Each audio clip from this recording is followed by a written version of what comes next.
ಜ್ಞಾನದಿಂದ ಅಹಂಕಾರ ಬಂದರೆ ಅದು ವಿಷಕ್ಕೆ ಸಮಾನ. ಜ್ಞಾನದಿಂದ ವಿನಯ ಬಂದರೆ ಅದು ಅಮೃತಕ್ಕೆ ಸಮಾನ. ಯಾರಿಗಾಗಿಯೂ ಅಳಬೇಡಿ, ಅವರು ನಿಮ್ಮ ಕಣ್ಣೀರಿಗೆ ಅರ್ಹರಲ್ಲ.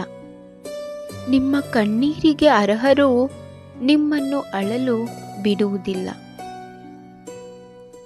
ನಿಮ್ಮ ದಾರಿಯಲ್ಲಿ ನಂಬಿಕೆ ಇದ್ದರೆ ಯಾರೂ ನಿಮ್ಮನ್ನು ತಡೆಯಲು ಸಾಧ್ಯವಿಲ್ಲ.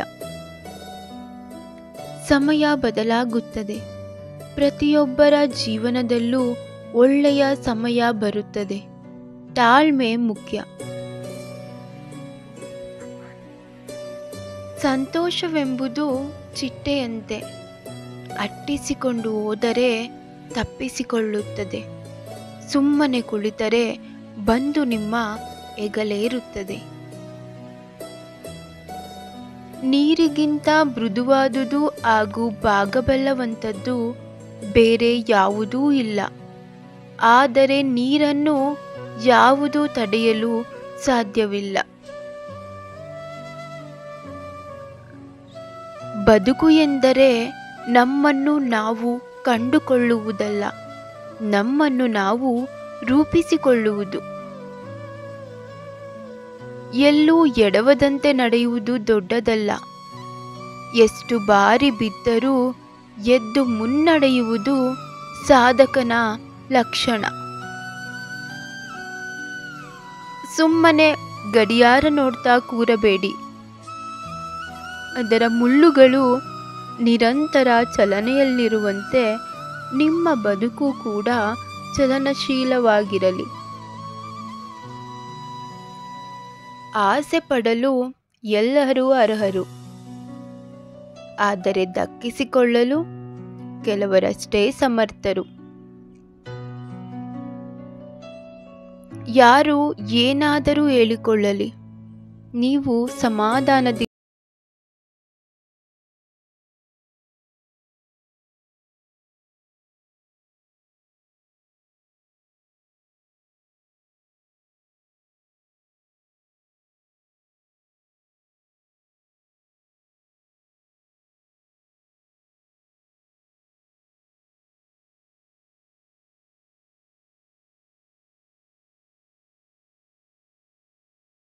ಇಲ್ಲದನ್ನು ನೀನು ಹಿಂದೆ ಹೋಗಲು ನಿಲ್ಲಿಸಿದಾಗ ಸರಿಯಾದದ್ದು ನಿನ್ನನ್ನು ಹಿಂಬಾಲಿಸಿಕೊಂಡು ಬರುತ್ತದೆ.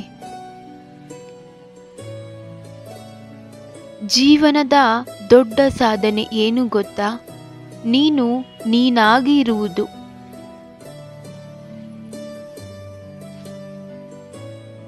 ಕೊನೆಗೆ ಸೋಲು ಸಿಗೋದು ಯಾವಾಗ ಗೊತ್ತಾ?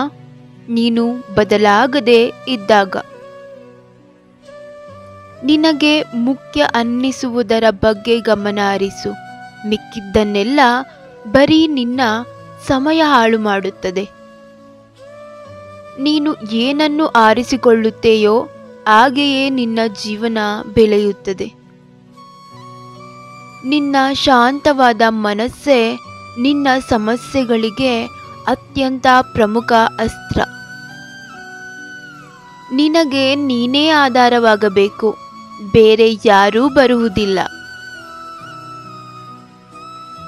ಧೈರ್ಯದಿಂದ ಇರು.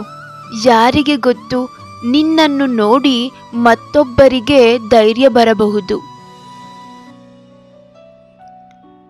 ಸೋಲುಗಳ ಬಗ್ಗೆ ಚಿಂತಿಸಬೇಡ, ಏಕೆಂದರೆ ನೀನು ಒಮ್ಮೆ ಗೆದ್ದರೆ ಸಾಕು, ಎಲ್ಲವೂ ಮಾಯವಾಗಿ ಹೋಗುತ್ತದೆ.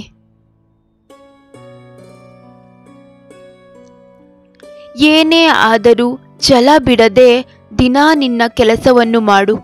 ಅದೇ ನಿನ್ನ ಗೆಲುವಿನ ಸೂತ್ರ. ಇವುಗಳು ಎಂದಿಗೂ ನೆನಪಿನಲ್ಲಿ ಇರಬೇಕು. ಅತಿಯಾಗಿ ಯೋಚನೆ ನಿನ್ನ ಮನಸ್ಸನ್ನು ಹಾಳು ಮಾಡುತ್ತದೆ. ಪ್ರತಿಯೊಬ್ಬರ ಜೀವನವು ವಿಭಿನ್ನವಾಗಿರುತ್ತದೆ. ಅದನ್ನು ಹೋಲಿಕೆ ಮಾಡಲು ಸಾಧ್ಯವಿಲ್ಲ. ಮತ್ತೊಬ್ಬರ ಅಭಿಪ್ರಾಯಗಳಿಂದ ನಿನ್ನ ವ್ಯಕ್ತಿತ್ವ ನಿರ್ಧಾರವಾಗುವುದಿಲ್ಲ. ನಡೆದು ಹೋಗಿರುವುದನ್ನು ಬದಲಿಸಲು ಸಾಧ್ಯವಿಲ್ಲ.